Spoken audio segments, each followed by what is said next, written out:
How did it all begin? I moved over to Jordan from the UK in 2004, and originally I was here working with the family business, and I bought myself an Evo. Of course, when you have an Evo, you want to start playing around, want to get more power. So I looked around, researched, asked around if there was any place to do any tuning, anything that we could do with the car other than mechanics. Obviously in garages, of course there were. So I realized that there wasn't actually a dyno in Jordan. And in the UK, obviously dynos are plenty. And it's quite normal to go get your car tuned, get your car reflashed. So the idea really stuck since 2004. And as the years passed, etc., I kept it in the back of my mind, that Jordan, and with all the petrol heads that we have in Jordan, Jordan needs a dyno. How comes there's no dyno in Jordan? And then it got to around 2010, and I said, that's it. I'm going to go ahead. I'm going to do this. I'd obviously been doing my research over the years and contacted many companies. I opened the dyno, actually got the dyno and prepared the shop at the end of 2010, opened in 2011. So since then, it's really gone from strength to strength. I've managed to obviously meet many people, obviously locally in the region. And obviously I remember when we started in 2011, a car would come and make 300 wheel horsepower. It was like, wow, 300 wheel horsepower, and then it was 400 wheel horsepower, and then it was 500 wheel horsepower, and we were like breaking barriers, And I really do feel that since I opened the dyno, it sort of opened up the market in the sense that mechanics have become far better. They've learned a lot from the time that we've had the dyno. Customers are obviously wanting more power.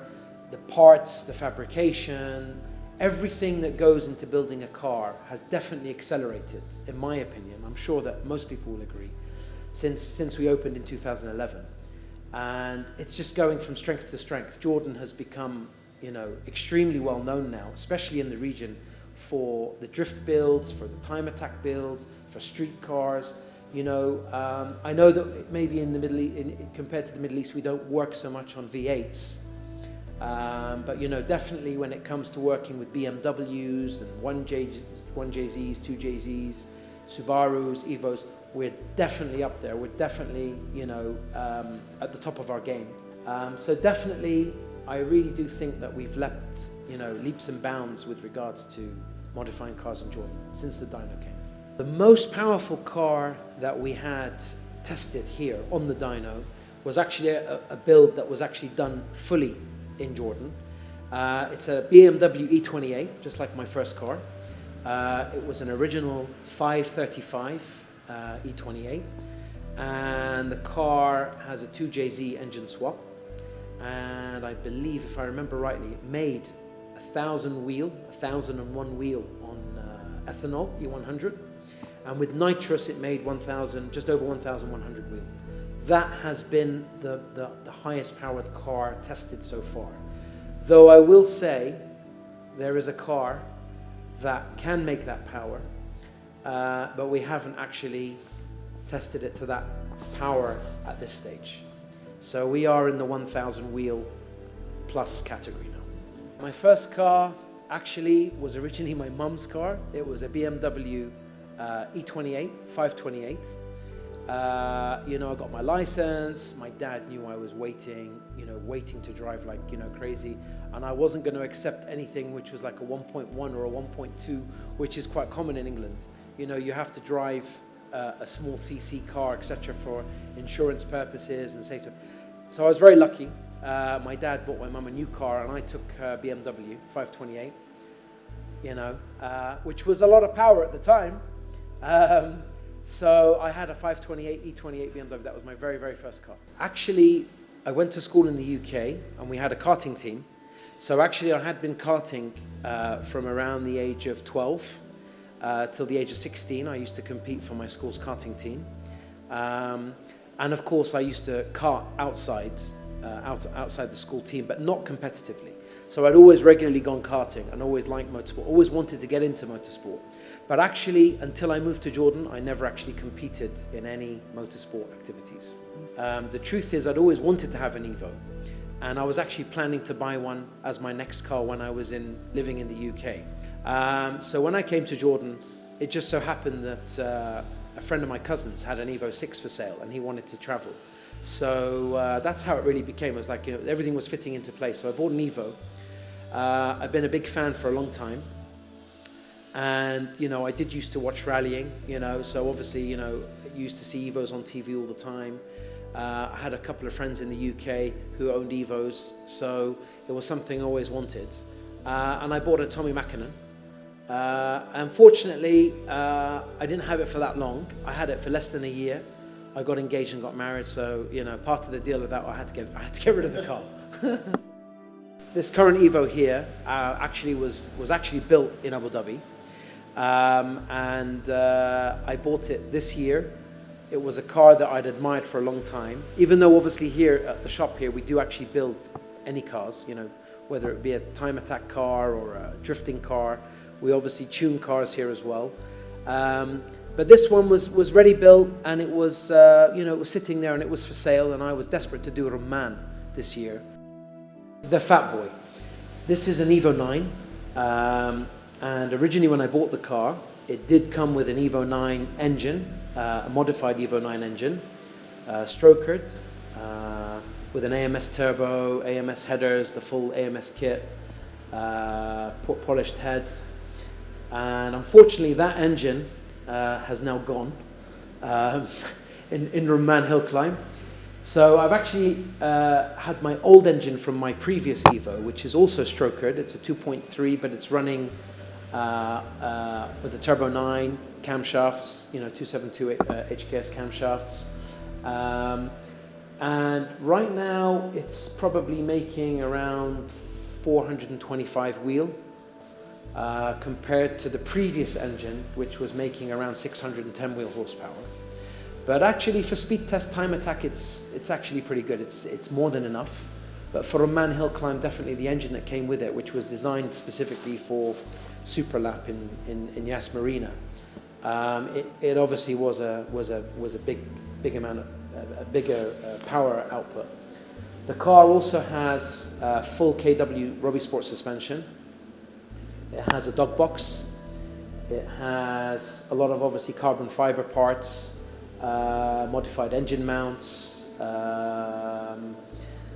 exhaust system, what else? Injectors. The car obviously runs on ethanol now. It runs on ethanol, so it has 1700 injectors. I've got the dashboard and a few other bits and pieces. We've got the Enki rims, Link ECU, and God, I can't remember now. Trying to remember. We got spoiler. Yeah, we've got the spoiler. We've got what else have we got? Yeah, it doesn't unfortunately have the RS diffs. It's still running an AYC, which is actually better apparently for the original purpose of its build, which was to do laps at Yas Marina. So AYC is actually better for high speed, where now in hill climb and speed test you're better off with an RS diff with the U-turns and the tight turnings and what have you. It's actually better suited. Ahmed Zidane, bless his soul, he was probably one of my biggest supporters. We had a good working relationship, and as you know, Zidane is the Evo master. He was known for obviously all his work over the years in motorsport, and he specialized in Mitsubishi Evolutions. I mean, not only is he well known in Jordan, he's well known throughout the Gulf. I mean, Qatar, Saudi Arabia, the Emirates, Kuwait, everybody knew who Ahmed Zidane was, and everybody does know who he was, what he did. He was one of the nicest people I'd ever met. He's one of the people that obviously I met since I opened the DYNO. And we became friends, and it's normal here to be, because we're all working in the same area, it's quite normal to see everybody on a daily basis, drink coffee with them, sit with them, talk about cars, talk about upcoming events. And yeah, it was a very, it was a big shock to all of us, you know. He was my friend, you know. He was someone that I worked with, and he was someone that I competed against in speed test, you know. So it was a big loss. It really was for Jordan, and for everybody. It was a huge loss, and you know, may his soul rest in peace. Why is the Evo special? I don't know. I know usually people would say Subaru or Evo. I've never owned a Subaru, for example. I do like them. I don't like all of the body shapes. You know, I like the 2008, 2009, 10 hatchback. I think that's a sexy looking Subaru. I have driven a few. But the Evo, I don't know. I just seem to be an Evo guy. I like all the body shapes. I know a lot of people say that maybe the 6 and the 5 are their iconic Evo 5 and 6. I had a 6. I had an Evo 8. This is an Evo 9. I like them all, you know. I just think that there's something about them. I don't know, they look more aggressive. You know, they're 4-wheel drive. You can modify them. And it's just, you know, it's a car that you can play with. You can, you know, you can have it as a daily driver. You can race it. I mean, I don't have a daily driver Evo anymore. I had an Evo 8, which used to be a daily driver, and I used to compete in. But this Evo 9 here is obviously just for the track.